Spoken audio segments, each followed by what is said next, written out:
Вчера умер Михаил Сергеевич Горбачев. Первый президент Советского Союза, последний генеральный секретарь Коммунистической партии СССР, последний властитель полумира и последний глава целого полюса на нашей планете. Сам себя он оценивал как политика, который проиграл, но политика которого выиграла. Это действительно так. Потому что нельзя в этот день найти немецкое, чешское, британское, румынское, даже венгерское издание, которое не выходит с портретом Горбачева на обложке. Михаил Горбачев изменил наш мир. Будучи крайне противоречивым, крайне спорным политиком, он сделал наш мир настолько лучше, что при всем желании никакая канцелярская моль не сможет повернуть время вспять. Он проиграл. Он доживал свой век без дворцов и парков премиальных автомобилей, доживал на служебной даче, доживал, зарабатывая деньги своим трудом. И надо думать, это хорошо. Потому что мы сегодня рассказываем историю человека, который построил новый мир, но ни на цент не обогатился на этом мире. И для страны,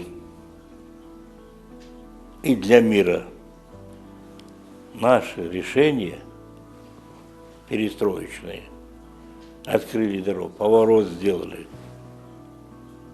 в направлении сотрудничества, в направлении укрепления мира, сохранения мира. И я и сейчас жалею, что мне не удалось довести до конца. Родился Михаил Горбачев в 1931 году в селе с говорящим названием Привольное, рядом со Ставрополем. В детстве он совмещал школу и работу комбайнером, окончил юрфак МГУ. После вуза последовал быстрый рост по линии КПСС.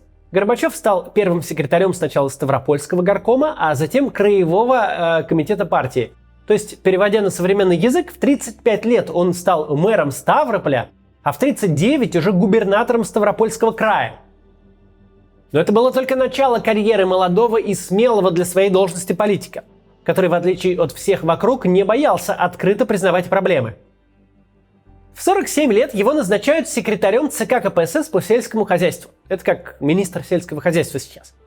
А в 54, после окончания знаменитой гонки на лафетах, Михаил Горбачев становится генеральным секретарем СССР, фактически главой государства.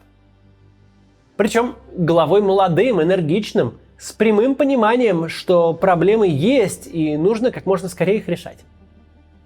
Разительный контраст с престарелыми предшественниками, правой рукой Брежнева Черненко и вечным главой КГБ Андроповым, которые на посту генсека, к счастью, пробыли недолго, тут виден был невооруженным глазом. Горбачев не был ни либералом, ни демократом или рыночником. Он был коммунистом. Но он понимал, что стране нужны реформы. СССР грозил коллапсировать буквально в любой момент. И новый генсек начал реформы, как только возглавил страну сразу. Началась перестройка.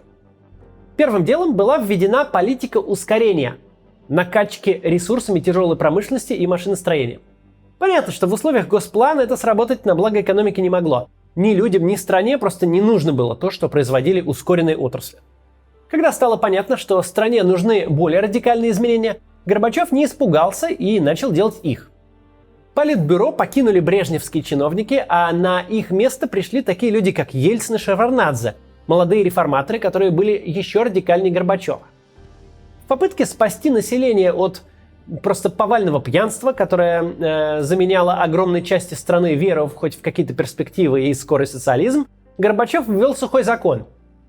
Спустя много лет стало понятно, что эта очень критикуемая и жесткая мера стоила популярности генсеку, но в итоге, судя по всему, добавила нашим гражданам несколько лет средней продолжительности жизни. Хотя, конечно, так реформы делать не стоит. После аварии на Чернобыльской атомной электростанции постепенно была введена политика гласности. Сначала просто была ослаблена цензура и увеличена открытость информации о проблемах и решениях государства. Люди получили возможность читать запрещенных авторов, вроде Пастернака или Солженицына.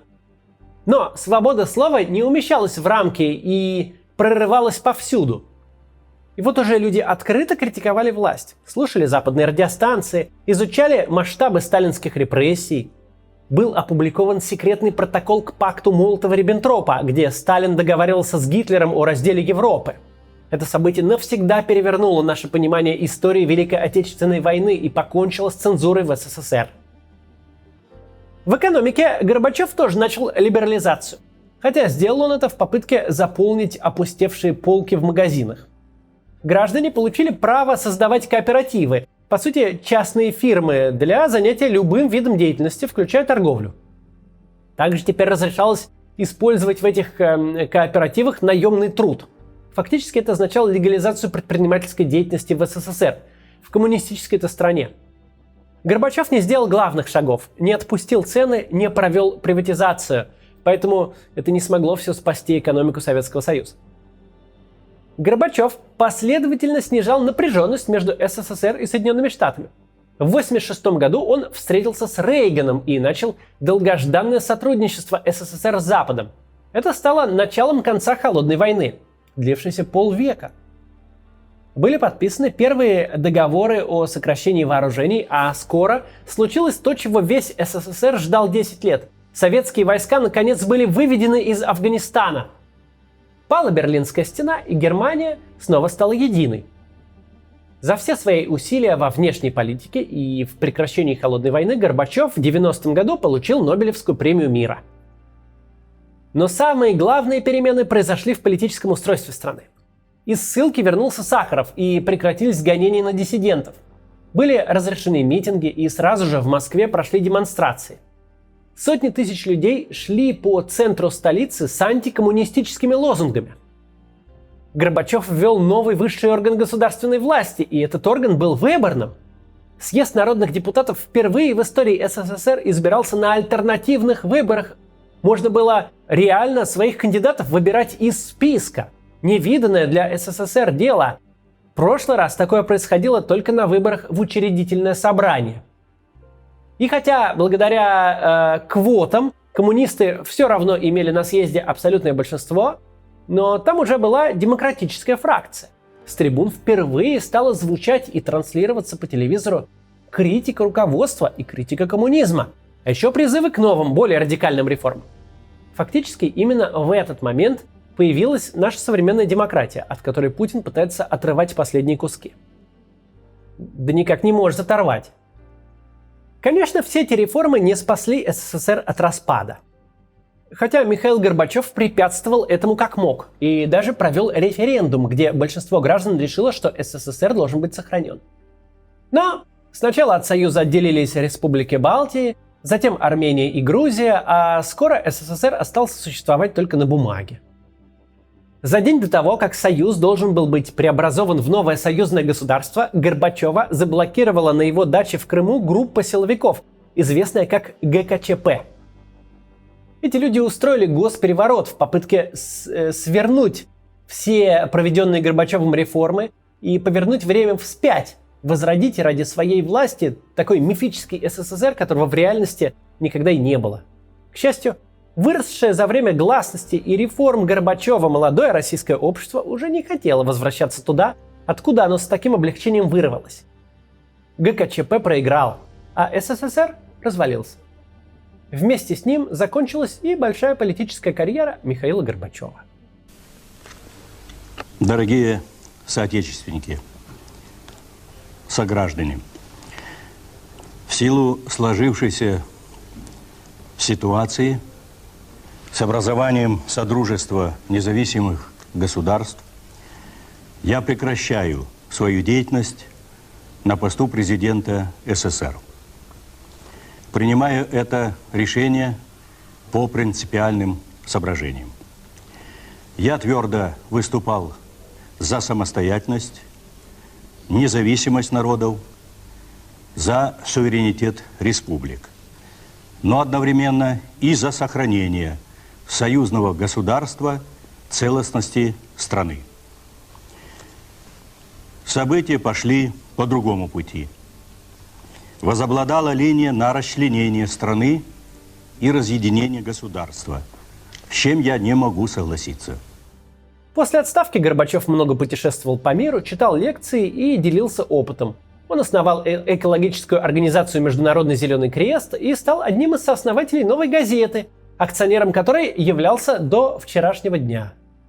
«Новая газета» – одно из важнейших независимых изданий России.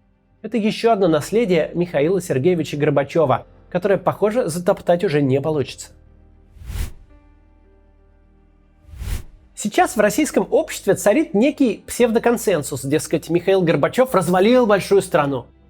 Но даже самое поверхностное знакомство с горбачевскими реформами ясно дает понять, именно он, как никто другой, боролся за сохранение советского государства через его реформирование. Михаила Горбачева можно обоснованно критиковать за то, что на пути реформ он был недостаточно решительным. Для настоящей перестройки не хватило полноценного ускорения, но критиковать последнего генсека и первого президента СССР за то, что он вообще повел страну по этому пути, вот это настоящий абсурд. Горбачев стал капитаном корабля в тот момент, когда каркас корабля уже насквозь сгнил, а в паруса перестал дуть попутный ветер высоких цен на нефть. Судно еще вполне себе грозно смотрелось выше ватерлинии, но в трюм уже стремительно набегала вода. Гниющий и тонущий корабль требовалось срочно перестраивать прямо на ходу, причем нужно было еще и самому себе с нуля писать все инструкции. Советские управленцы убивали годы своей жизни на нерабочую теорию политэкономии и социализма. Но вот о том, как работает рыночная экономика, они знали отрывочно из тех публикаций, где капитализм подвергался разгромной критике. В огромном Советском Союзе лишь единицы владели теми знаниями, которые сейчас доступны в учебнике экономики для 10 класса. В 1985 году, когда Михаил Горбачев пришел к власти, сошлись две линии. С одной стороны, накопившиеся пороки неэффективной экономической модели достигли критической массы. В 70-е годы советская нефть могла бы стать топливом для необходимых реформ, и они имели бы шанс пройти относительно безболезненно. Но вместо реформ кремлевские старцы тогда, в эпохе застоя, пустили все имеющиеся ресурсы на то, чтобы страна без серьезных изменений кое-как дотянула до середины 80-х годов. Параллельно из страны выжимала соки бесконечная и безумно дорогая война в Афганистане. Кстати, началась эта самоубийственная афганская эпопея при Леониде Брежневе, который просто физически не дожил до последствий своей политики и поэтому остался в народной памяти гарантом стабильности. С другой стороны, к середине 80-х успели измениться потребности советских граждан. Людей перестало устраивать просто физическое выживание. Образованное и урбанистическое советское общество хотело качественной, например, и красивой одежды, а не хоть какой-то одежды вообще, в принципе. Полвека назад советский обыватель был счастлив просто не быть голодным, но сейчас его уже страшно раздражало, что он банально не может прийти к другу с тортиком на день рождения, не задумываясь заранее о том, где этот тортик достать и с кем договориться и какие там схемы провернуть, чтобы тортик получить. В конце концов, у значительной части граждан возник запрос на более свободное получение и распространение информации. Это была городская интеллигенция, без которой невозможен прогресс, в том числе и научно-технический. Запрос на свободу информации требовал адекватного ответа. Задавить его грубой силой уже не представлялось возможным. Да Горбачев и не хотел. Михаил Горбачев в первые месяцы еще пытался выжать максимум из той системы, которую получил в наследство. Какое-то время он продолжал курс авторитарной модернизации Юрия Андропова. Это когда государство вколачивало миллиарды в технологическое оборудование, но не умело по-настоящему замотивировать работников. Кнута люди уже особо не боялись, времена совсем не сталинские, а пряников как раз еще как хотели. При Горбачеве экономическая перестройка началась в полную силу не сразу, а только в 1986 году. Политическая перестройка лишь в 1988. Проблемы горбачевских реформ были не в том, что они были начаты, а в том, что они были начаты очень поздно. Михаил Горбачев приглашал к себе в советники видных ученых СССР. Они должны были продумывать конкретные механизмы преобразований. Не вина Горбачева в том, что после десятилетий кабинетного изучения марксизма-ленинизма советские специалисты в условиях реальной жизни должны были идти на ощупь. Заново открывать то, что в капиталистических странах было уже давно известно и отработано. Других спецов у Михаила Горбачева не было.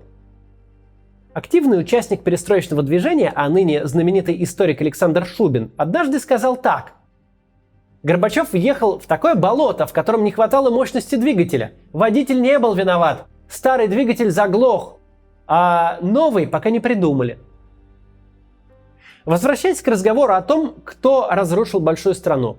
Именно в поисках способа спасти советское государство Михаил Горбачев пришел к идее перезаключения союзного договора. В теории СССР мог быть переучрежден на новых принципах. Горбачев медленно и тяжело приходил к этому решению, но вот когда оно уже созрело и даже перезрело, эту перспективу решительно обрубил путч ГКЧП. Могильщиками Советского Союза стали как раз-таки ортодоксальные советские чиновники, а совсем не Горбачев. За что еще стоит отдать дань уважения Горбачеву? Когда перспектива распада СССР стала самоочевидной, он не стал цепляться за президентское кресло. После парада суверенитетов, начала военных действий в Карабахе и Приднестровье, а затем столкновений советской армии с людьми в Баку, Вильнюсе и Риге, после всех этих событий западные аналитики были в ужасе. Они предрекали кровавую гражданскую войну и тяжелейший гуманитарный кризис. Полномасштабная война в стране размером с полконтинента, чья экономика 70 лет работала на производство тяжелого вооружения, обернулась бы десятками миллионов погибших. Чтобы понять, почему такая перспектива была реальной, достаточно взглянуть, например, на Таджикистан. Там во время гражданской войны погиб каждый 20-й житель, а страну 5 лет контролировали полевые командиры из десятков группировок, то заключавших союзы, то снова воюющих друг с другом. А теперь представьте такую же кровавую войну, но в масштабах всего Советского Союза.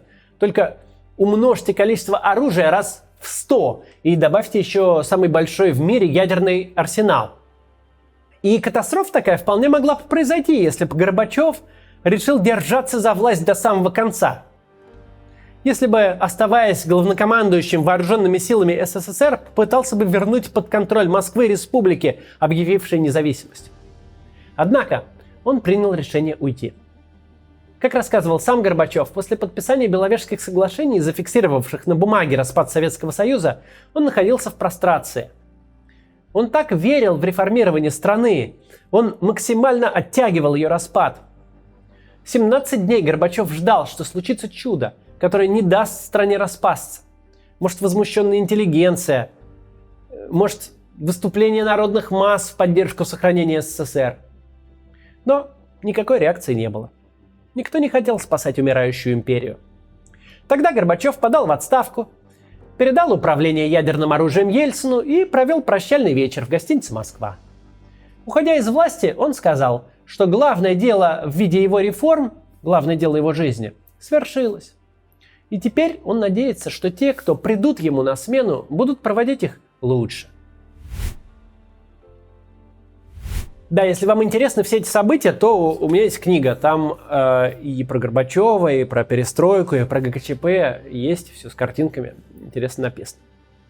Чем нам ценны реформы, проведенные Михаилом Горбачевым?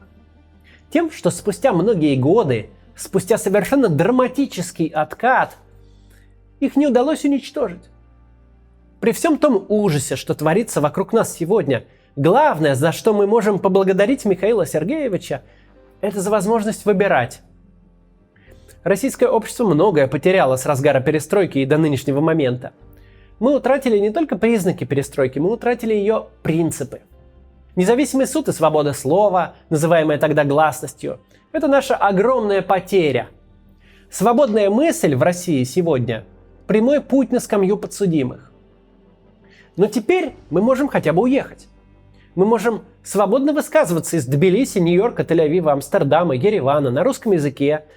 Хоть бы даже из Сиднея, если нас туда занесет судьба. И в России нас смогут услышать.